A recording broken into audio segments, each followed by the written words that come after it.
आज से धावा बोलना है ईएमआई पर, इलेक्ट्रोमैग्नेटिक इंडक्शन की एक पूरी लेक्चर सीरीज़ जिसमें हम सिर्फ प्रॉब्लम सॉल्व करेंगे और अपनी क्लासरूम शीट्स के एक्सरसाइज 1, 2 और 3 को कुछ दिनों में 4-5 दिनों का टारगेट है, इसमें कंप्लीट करेंगे, एग्जॉस्टिवली कंप्लीट करेंगे। रिपीटेड क्वेश्चंस नहीं लगाएंगे या कोशिश करेंगे कि ज़्यादा से ज़्यादा अवॉइड कर पाएँ और जितनी वैरायटी ऑफ क्वेश्चंस हैं उनको किसी तरह कवर कर लें ताकि किसी भी टाइप के क्वेश्चन आपके ना बचें और आपको एक आइडिया हो जाए कि हर तरह के सवाल कैसे लगते हैं। इसमें प्रीवियस ईयर भी करेंगे और एएलपी लास्ट में आएगी। तो इस सेगमेंट का पहला question exercise 1 section A part 1 शुरू करते हैं। क्या कह रहा है देखिए, if flux in a coil changes by delta phi and the resistance of the coil is R, prove that the charge flown in the coil during the flux change is delta phi by R। ये बहुत अच्छा सवाल है क्योंकि जो हमने EMI का first lecture किया है उसमें चार्ज फ्लोन का कंसेप्ट पढ़ाया नहीं है, वो आगे आ जाएगा और फिलहाल तो यहीं करा देते हैं। तो अपनी शीट की अच्छी बात यह है कि जो चीज़ें हम क्लासरूम में नहीं करते हैं वो क्वेश्चंस के थ्रू करने की कोशिश करते हैं और यही हमारे नोट्स का हिस्सा भी हो जाता है। तो ये अपने लिए एक प्रॉब्लम भी है और अपने लिए एक फॉर्मूला भी है। करंट की वैल्यू याद करें। करंट की वैल्यू क्या होती है? करंट की वैल्यू होती है जो ईएमएफ इंड्यूस हुआ डिवाइडेड बाय रेजिस्टेंस, ठीक। और जो हमारा ईएमएफ है वो क्या होता है, वो तो सबको पता है कि फैराडे लॉ के हिसाब से delta phi by delta t, और ये 1/r बाहर ही है, अच्छी बात है। फ्लक्स का चेंज कितना आया है? डेल्टा फाई, कोई दिक्कत नहीं। अब क्या करें क्या करें क्या करें, आइए देखिए, इसको लिखा जाए I into delta T that is equal to delta phi divided by R. What is I into delta T? ये तो वो चार्ज है जो कि फ्लो कर गया है। आई फ्लोन का फॉर्मूला तो यही होता है, डेल्टा फाई बाई आर। क्या प्रूफ हो गया? बिल्कुल फॉर्मूले की तरह रट लेना है कि कुछ भी हो जाए टोटल जो चार्ज फ्लोन है वो delta phi by delta r होगा। यहाँ तो मैंने फ्लक्स का चेंज डेल्टा फाई शीट में दे रखा है, वो अलग बात है। अगर ये इंस्टेंटेनियस वैल्यूज़ भी हों और ओवर अ रेंज अगर बात करी जाए, मतलब flux as a function of time दिया हो और फिर भी 4 सेकंड 5 सेकंड की रेंज में अगर चेंज की बात करें तो ओवरऑल आपको फ्लक्स का चेंज डिवाइडेड बाय टाइम ही करना होता है। फॉर्मूला इंस्टेंटेनियस के लिए ओवर अ रेंज और ऐसे किसी फंक्शन के लिए सेम ही आएगा, ठीक है। अगले सवाल पे आते हैं। अगला क्वेश्चन आपको बोल रहा है the flux of the magnetic field through a closed conducting loop, ये बहुत इंपॉर्टेंट है क्योंकि लूप क्लोज नहीं होगा तो ईएमएफ इंड्यूस नहीं होगा, ऑफ रेजिस्टेंस 0.4 ओम्स, ठीक है। चेंजेस विद टाइम, कोई दिक्कत नहीं, according to the equation phi की वैल्यू बेटा आपको दे रखी है, phi is equal to 0.2 t square plus 0.4 t plus 0.6। ये आगे वाले जीरो क्यों नहीं लिख रहे हो? कोई फर्क नहीं पड़ता। टाइम सेकंड्स में दे रखा है, कोई दिक्कत नहीं। इंड्यूस्ड ईएमएफ बताना है 2 सेकंड पे, एवरेज इंड्यूस्ड ईएमएफ बताना है 0 से 5 सेकंड के बीच में। Charge pass through the loop in 0 to some seconds. Sheet में थोड़ा सा ब्लैक एंड वाइट हो गया है इसलिए मालूम नहीं चल रहा है, तो कुछ भी निकाल लेंगे, 4, 5, 6, 8 सेकंड का कोई परेशानी नहीं, निकाल के दिखा देते हैं। 2t बराबर 5 सेकंड्स, इधर दिख रहा है भाई, उधर नहीं है, ठीक है। 5 सेकंड के लिए बात पूछ रहा है, ठीक है। Average current in the time interval 0 to 5 seconds, heat produced from 0 to 5 seconds. बहुत सारे सवाल पूछ लिए गए हैं, डरने की बिल्कुल ज़रूरत नहीं है। जितना भी सवाल पूछा जाए हमें अपने तरीके से ही काम करना है कि सबसे पहले तो पहला सवाल लगाते हैं, इंड्यूस्ड ईएमएफ की बातें करते हैं। इंड्यूस्ड ईएमएफ क्या कहता है? इंड्यूस्ड ईएमएफ कहता है minus d phi by d t. Coil एक ही है, इसमें नंबर ऑफ टर्न्स का कोई लोचा नहीं है, माइनस लगा लीजिए और डिफ्रेंशिएट करिए इसको, इसको और इसको, तो लास्ट टर्म तो बेटा 0 हो जाने वाला है और 0.4 टी तो 0.4 बचेगा और 0.2 टी बाहर आ जाएगा तो हम लिखेंगे 0.4 टी, ये वैल्यू आ गई।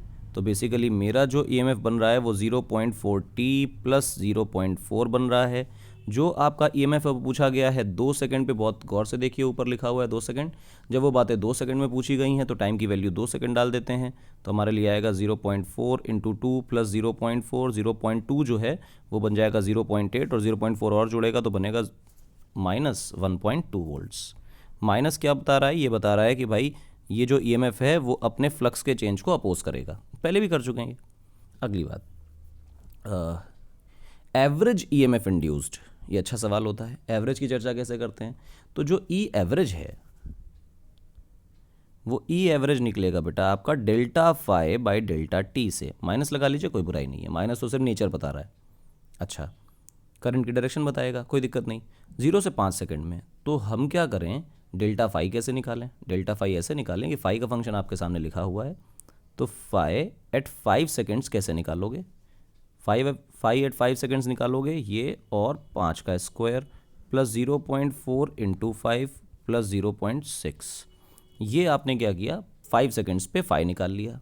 अब क्या करें, फाई निकालें 0 सेकेंड्स पे, उससे क्या होगा, तो पहले वाला टर्म 0, दूसरा वाला भी 0 और लास्ट वाला 0.6 बचेगा। फ़ायदा क्या हुआ, फ़ायदा ये हुआ कि आपको इनिशियल और फाइनल फ्लक्स की वैल्यूज़ पता है। तो what is the total flux, total flux की वैल्यू होगी 5 माइनस 0। अच्छा, अगर मैं डिवाइड बाई टाइम कर दूं तो बात बन जाएगी, बिल्कुल बन जाएगी। जब बन जाएगी तो आप ये कर लीजिए डेल्टा टी। 5 में से 5 नॉट को माइनस करिए तो आई होप क्लियर दिखाई दे रहा है कि ये हिस्सा जो है वो कैंसिल हो जाएगा और फिर ऊपर की राम कहानी बचेगी। क्या बचेगी भाई, ये 25 है मल्टीप्लाइड बाई 0.2, ये 5 है मल्टीप्लाइड बाई 0.4। आप इसको सॉल्व करिए और जो डेल्टा टी है उसकी वैल्यू तो ये 25 multiplied by 0.2 plus 5 into 0.4 divided by total time कितना था, 5 सेकंड में पूछा गया, हमने लगा दिया 5 सेकंड। कोई दिक्कत बिल्कुल नहीं, ये एवरेज ईएमएफ है। आप इसको सॉल्व करिए, you will get 1.4 volt as your answer. Average का मतलब होता है इनिशियल फ्लक्स की वैल्यू, फाइनल फ्लक्स की वैल्यू, दोनों को माइनस कर दीजिए, डेल्टा फाई आ जाएगा, टोटल टाइम से डिवाइड कर दीजिए। ठीक। Charge passed through the loop from 0 to 5 seconds. अभी पिछला सवाल लगाया, क्या लगाया कि कितना चार्ज पास करेगा। चार्ज के पास करने का एक सिंपल सा फॉर्मूला था कि delta phi by R is equal to charge flown. अभी हम लोगों ने फर्स्ट क्वेश्चन में प्रूव किया। ठीक। अब जो डेल्टा फाई है 5 सेकेंड्स के लिए, वो तो हमने अभी लिखा है, that is 25 into 0.2 plus 5 into 0.4। Calculations मेरा काम नहीं है, मेरा काम है सिर्फ कंसेप्ट बताना, इसलिए कैलकुलेशन आप करेंगे। रेजिस्टेंस 0.4 ओम्स दे रखी है, तो रेजिस्टेंस अगर 0.4 ओम्स दी हुई है तो आप यहाँ रख दीजिए। सॉल्व करेंगे बेटा तो आपके पास आंसर आएगा 17.5 कूलम्स। ये आपका एक और आंसर हो गया चार्ज फ्लोन का। अच्छा, अब क्या करें, अब चौथा सवाल है average current in time interval t2 5 seconds. कोई दिक्कत नहीं है। एवरेज करंट होता क्या है, सबको इतनी बात पता है कि एवरेज करंट, ऐसे लिख देता हूं, I average is equal to total charge flown divided by total time taken. सबको इतनी बात पता है कि total time taken, total charge flown कितना है 17.5 और टोटल टाइम टेकन कितना, 5 सेकेंड्स की बात कर रहा है इसलिए 5 सेकेंड रखना है। जब आप इसको सॉल्व करेंगे यू विल गेट कि आपको एवरेज करंट 3.5 एम्पियर्स मिलने वाला है। क्लियर है मेरी बात, होनी चाहिए। अब 5वें सवाल पे आते हैं, heat produced from 0 to 5 seconds.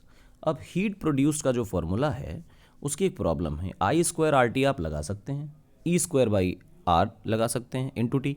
लेकिन प्रॉब्लम यह है कि जब आप इलेक्ट्रोमैग्नेटिक इंडक्शन की बात कर रहे हो और फ्लक्स टाइम का फंक्शन हो तो ईएमएफ कांस्टेंट नहीं है। ठीक, आप देखें जब आपने डिफरेंशिएट किया फ्लक्स को तो जो ईएमएफ आपका निकल के आया, यहाँ जो फंक्शन ईएमएफ का बन रहा है, let me clearly show you, ये जो ईएमएफ का फंक्शन बन रहा है ये खुद अपने आप में टाइम पे डिपेंडेंट है, कांस्टेंट नहीं है। जब कांस्टेंट नहीं है तो हीट प्रोड्यूस का जब आप फॉर्मूला अप्लाई करेंगे, heat produced is E²/R into T, तो ई की कौन सी वैल्यू डालेंगे, तो टाइम पे डिपेंडेंट फंक्शन है, इसलिए आप इसको इंटीग्रल फॉर्म में सॉल्व करेंगे। हीट प्रोड्यूस का जो फॉर्मूला आएगा that would be E²/R into D T. ये बेटा आपका DH का फॉर्मूला आएगा, छोटे से टाइम dt में हीट प्रोड्यूस्ड। अब आप इसको इंटीग्रेट कर देंगे। जब आप इसको इंटीग्रेट करेंगे तो क्या होगा, इसको इंटीग्रेट करने से ये जो कहानी है तो टोटल हीट में कन्वर्ट हो जाएगी, और समय का फंक्शन है, टाइम का फंक्शन है, तो 0 to 5 हो जाएगा। ईएमएफ का फंक्शन क्या बना था जरा आप सोचिए, मैं आपको फिर से दिखा देता हूँ। ईएमएफ हमने क्या बनाया, ईएमएफ हमने बनाया 0.4t प्लस 0.4। अच्छा, माइनस सर क्यों नहीं लिख रहे हैं, अरे माइनस तो सिर्फ ये बताने की कोशिश कर रहा है कि भैया माइनस से ये पता चलता है कि ईएमएफ किस दिशा में, मतलब ईएमएफ की कोई दिशा नहीं होती, ईएमएफ जो इंड्यूस होगा उससे करंट किस दिशा में बहेगा, तो माइनस तो सिर्फ ये बता रहा है, आई कैन इग्नोर दैट। और आप भी कर सकते हैं, तो हम क्या करें 0.4t 0.4t हाँ यही आया था, प्लस 0.4, ये आपका ईएमएफ है। आप इसको स्क्वायर करें, आगे dt लगाएं, डिवाइडेड बाई 5 कर दें, सॉरी r कर दें। r का मतलब 0.4 इज माई रेजिस्टेंस, तो मैं यहाँ पुट भी कर सकता हूँ 0.4, और इसको इंटीग्रेट करना है फ्रॉम 0 to 5। अब ये आपका प्रॉपर कैलकुलेशन का काम है, ये टीचर का काम नहीं, स्टूडेंट का काम है। आप खुद इसको सॉल्व करिए और इसका आंसर निकालिए। I would tell you the answer कि इसका आंसर 86/3 जूल्स आएगा। इंटीग्रेट कैसे करेंगे? कुछ नहीं करना है, a² + b² + 2ab खोल दीजिए और उसके बाद जितने टर्म्स हों उसमें इस dt और इंटीग्रेशन को डिस्ट्रीब्यूट कर दीजिए। उसके बाद सिंपल इंटीग्रेशन बचेगा, integrated and get the answer. बड़ा इजी है। तीसरे क्वेश्चन पे आते हैं। A conducting loop confined in a plane is rotated on its own plane with some angular velocity. A uniform and constant magnetic field exists in the region. Find the current induced in the loop. अब बात आती है कि आपके पास जो loop है, मान लो ऐसे रखा है ये, और बी फील्ड जो है वो अंदर की तरफ है। बी फील्ड को कह रहा है कांस्टेंट है, समय के साथ बदल नहीं रही। हमने कहा बहुत अच्छी बात है। और जो इसको रोटेट करा रहा है वो अपने ही प्लेन पर करा रहा है, तो हमने कहा तो और अच्छी बात है यार। अगर ऐसा है तो गौर से सोचो कि जितनी फील्ड लाइंस इससे क्रॉस कर रही थी पहले, क्या उन फील्ड लाइंस के नंबर में कोई चेंज आया? बिल्कुल नहीं। फील्ड लाइन के नंबर में चेंज तो तब आएगा जब इसको हम ऐसे घुमाएंगे और फील्ड जो है वो अंदर की तरफ होगी, तब चेंज आएगा। फिलहाल इस केस में कोई चेंज नहीं आ रहा है। हम क्या कहते थे? EMF is -d∅/dt। क्योंकि d∅ इज जीरो, समय के साथ फ्लक्स चेंज नहीं हो रहा है, तो हम कहेंगे फ्लक्स इज कांस्टेंट। जब जीवन में फ्लक्स ही कांस्टेंट हो जाए तो उसका डिफरेंशिएशन कितना होगा? जीरो। तो कितना EMF इंड्यूस होगा? 0। अगले सवाल पे आते हैं। 7th नंबर क्वेश्चन क्या कह रहा है? गौर से देखें। कह रहा है एक सोलेनॉइड है, उसका क्रॉस सेक्शनल एरिया है। सबसे अच्छी बात है कि मीटर स्क्वायर में दे रखा है, ये तो और ही खूबसूरत बात है भाई, मीटर स्क्वायर। ठीक, ये देखें। अगली चीज़ क्या कह रहा है कि consist of 400 turns per metre. ध्यान रखें 400 टर्न्स नहीं है, पर मीटर है। यानी area is provided as 6 × 10⁻⁻⁴ metre square, जहाँ पे छोटे n की वैल्यू है 400 पर यूनिट लेंथ दे रखा है। And carries a current of 0.4 amperes. A 10 turn coil is wrapped tightly around the circumference of the solenoid. 10 turn की एक कॉयल है, इसको N1 कर लें, इसको N2 कर लें, उसकी वैल्यू 10 है। अच्छा, टाइटली का मतलब बिल्कुल स्पेस नहीं है दोनों कॉइल्स के बीच में। ठीक है। The ends of the coil are connected to a 1.5 ohm resistor. ठीक, तो एक्सटर्नल रेजिस्टर की वैल्यू 1.5 ओम्स है। Suddenly a switch is opened and the current in the solenoid dies to 0। अब सोलेनॉइड जो है वो है तो इंडक्टर, और सबको ये बात पता है कि इंडक्टर में करंट का चेंज अगर आ रहा है तो वो इंडक्टर इस चेंज को पसंद नहीं करता। कहता है चेंज हो पर धीरे धीरे, मतलब समय लो। इंस्टेंटेनियस चेंजेस को अपोज करता है। अच्छी बात। कितने समय में करंट जीरो हो जाता है? इतने समय में करंट जीरो हो जाता है। Find the average current in the coil during this time. Average current कैसे निकाला जाए? आइए देखिए एवरेज करंट की बात है। मैं इसको सबसे पहले इरेज कर देता हूँ, डेटा तो सवाल में लिखा ही है, तो बात ऊपर ही कर लेते हैं। एवरेज करंट कैसे लिखा जाए? तो अगर आपको एवरेज करंट का फॉर्मूला पता है तो आई होप आप सबको पता है। देखो एवरेज करंट का मतलब है average EMF divided by resistance of the coil. कोई परेशानी नहीं, आई होप तो यही है। अच्छा, क्या करें क्या करें क्या करें? सोलेनॉइड के बारे में बात करो। म्यू नॉट NI, ये क्या है? ये है वो करंट जो कि सोलेनॉइड में फ्लो कर रहा है, और mu naught NI is the magnetic field produced by solenoid on its axis. ये लिख दिया हमने। इसके बाद क्या करें? इसके बाद ये करें कि नंबर ऑफ टर्न्स से मल्टीप्लाई करें। ठीक, स्मॉल n लिखना चाहिए मुझे, मैंने स्मॉल n लिखा था। नंबर ऑफ टर्न्स से मल्टीप्लाई करें। ये स्मॉल n मैंने सोलेनॉइड के लिए लिखा है, और ये एक कैपिटल N लिखता हूँ, ये है दूसरे वाले कॉइल के लिए जिसमें 10 टर्न थी। क्यों? क्योंकि ये वो मैग्नेटिक फील्ड है जिसकी वजह से EMF इंड्यूस हो रहा है और करंट आ रहा है, और ये उसका वाला है जिसके नंबर ऑफ टर्न्स पे डिपेंड करेगा कि दूसरे वाले कॉइल में कितना EMF इंड्यूस हुआ। ठीक है ना? अच्छा, अब एक बात कि what is total flux is B A, cos theta है, थीटा की वैल्यू 0 है, कॉस थीटा की वैल्यू 1 है। अच्छा, तो ये तो मैग्नेटिक फील्ड हो गई। नंबर ऑफ टर्न्स इसलिए लगा दिए कि एक कॉइल में बी ए जनरेट होता है तो एन कॉइल्स में बी इंटू ए इंटू एन जनरेट होगा। सर अभी तक आपने ए नहीं लिखा, तो हम कहते हैं चलो ए भी लिख लो। तो क्या ये ऊपर वाली चीज़ टोटल फ्लक्स बन गई? तो हमने कहा यार फ्लक्स बन गई। अब इसको डिवाइड करें रेजिस्टेंस से तो क्या ये ईएमएफ बन जाएगा? हाँ, लेकिन एक प्रॉब्लम है, क्या कि इसमें टाइम से डिवाइड नहीं किया है।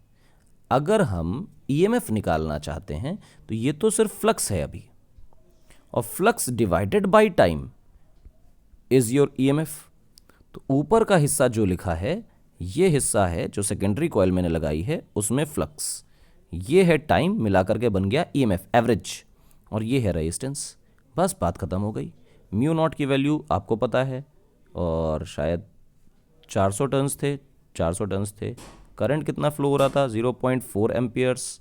ठीक, उसके बाद नंबर ऑफ टर्न्स जो सेकेंडरी कॉइल में थे वो 10 थे। उसके बाद जो एरिया ऑफ क्रॉस सेक्शन था that was 6 × 10⁻⁴ divided by resistance कितना है बाहर का? 1.5, और टोटल टाइम कितना लगा? That is 0.5 seconds. आप इस घटिया से इक्वेशन को सॉल्व कर लीजिए, और इसको सॉल्व करने के बाद जो भी आपका आंसर आएगा आंसर होगा। तो मैं आपको आंसर बता देता हूँ। The answer is 1.6 × 10⁻⁵ amperes. ये आपका आंसर आएगा, और जस्ट कैलकुलेशन करनी है और कोई काम नहीं है।